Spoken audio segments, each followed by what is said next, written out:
G'day you bloody legends, how are ya? I'm Nate Finn and welcome to Scarlet and Feathers. In this video here we're going to be talking about our shrimp wrap. Okay? Now the tanks we got on this system are 90 centimetres long by 60 centimetres deep by 40 centimetres high, putting their volume at around 215 litres. Okay? Altogether looking at around 645 litres. The sump itself is about 75 centimetres by 40 centimetres by 40 centimetres. It's the same tub system that we got on the 3-foot cube. We're looking at around 115 litres, making our total volume at around 750 roughly. Okay. Now our temperature range for the cherry shrimp in here, our temperature is set at around 25-26, but these guys can tolerate a coldness of 15 degrees and a top temp at around 30 degrees, so they can tolerate a large difference in temperature. Okay, but we got ours kind of smack bang in the middle there at around 25-26. Our pH range for these guys is 6.5 to 8. We're keeping this tank at a 7 to 7.5. Okay. So that is pretty much it for the introduction on the shrimp tank. So we are going to keep the cherry shrimp in here. Now we're going to dive into the equipment and filtration. Typical Nathan job, we got the RGB tanning lights on there, making the shrimp absolutely sexual. Who doesn't love sexy shrimp? Now I was a bit worried with the RGB tanning lights, whether they're going to grow the plants or not. I've done it before and they didn't grow certain plants, but I can't remember the name of this stuff. I'll try and find the name for you.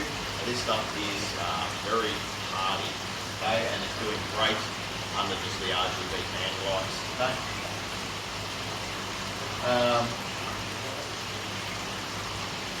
And then we got our Aqua One on pump. I can't remember what size it is. I'll put that down below, and that is putting air into the 3 tanks plus our 8x4 foot.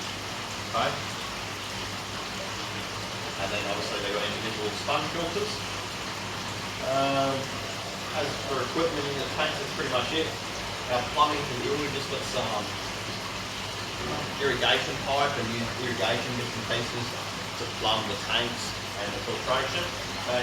And we've just got some little one-way valves to adjust the flow on them. The pump does struggle a lot, so it's a bit touchy.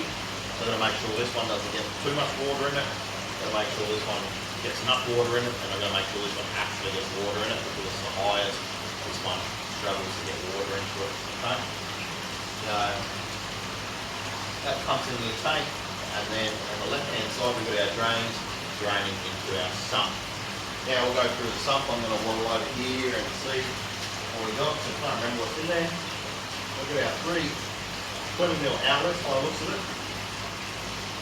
Draining into our basket, which has got our 4-stage form, dripping into the sump system. Okay? Directly under the basket we've got some biological balls or ceramic balls, and we've also got a bag of ceramic noodles.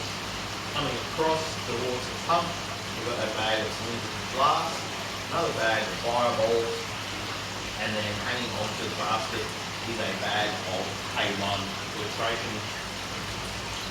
Coming across again, we've got 2 bags of Aqua nitrate removing beads, and then we have a small fluval basket with some coral pieces in there. Right.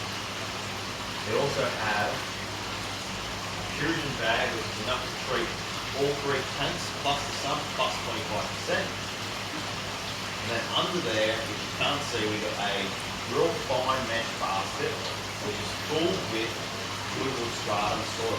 Okay, so we've got fluval stratum in there to keep our pH from going too high. Okay, and keep the water slightly acidic. And then we've got our crushed coral in there to stop our pH and pH from swinging drastically, and to keep our pH stable as well. They kind of balance each other out. We've got our 50-watt quartz Aqua 1 heater in there, keeping the system at around 25-26 degrees, all running back to our Aquasonic 7,500 litre per hour pump, okay, which pumps the water back into the tank. Not too fast, and not too slow. Alrighty guys, so that's it for the filtration and equipment. Now we're going to talk about escaping. Alright guys, so we're kind of going for a real basic setup in all three of the aquariums, all very similar. We've got some driftwood in the corners, on both sides, some laying on the ground, and we've got some more viney things for the shrimp to climb on, and then we've got some like hollow, half hollow ones there, which are for bristlenoses. Hopefully later on we can breed some bristlenoses in here as well. Some terracotta pots, some shrimp hides, dishes with food onto that, don't make too much of a mess. And then we've got our live plants in there, removing phosphates and nitrates. Like I said, can't remember what this type was. We've got some crypts in there as well, some Java moss, and then a ton of pothos, which I forgot to state in the equipment filtration part.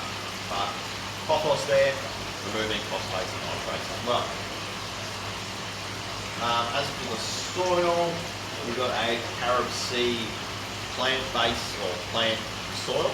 Okay, it's great because it's like a cereal rock, holds a ton of biological bacteria. As for stocking, guys, we've got the Bloody Mary cherry shrimp on the top. We've got some culls in there at the moment. I would like to add in some super red bristlenoses in here to get them breeding in there as well.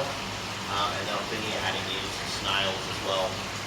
Probably a coloration or form per tank. I'm thinking like ivory snails, purples, and probably chestnuts. So I'm thinking chestnuts at the top, purples in here, and then ivory down the bottom. Yeah, so Bloody Mary shrimp at the top, chestnuts, snails, and red bristlenoses. In here we're going to have our blue dreams. I'm still chasing some good quality blue dreams. Probably do L1 double fours, which are your lemon blue-eye plecos, with either ivory snails or purple footed mystery snails. And then down the bottom we've got some nice quality yellow cherry shrimp, okay, and we'll probably do them with calico bristlenoses. We'll probably put the ivories, put the lemons down the bottom and the calicos up here, vice versa, whatever. But that's pretty much where we're sitting for the stocking. Thank you all for watching. Hope you enjoyed the video. Don't forget to like, share and subscribe. I'll see you on the next one. Take it easy, you bloody legends.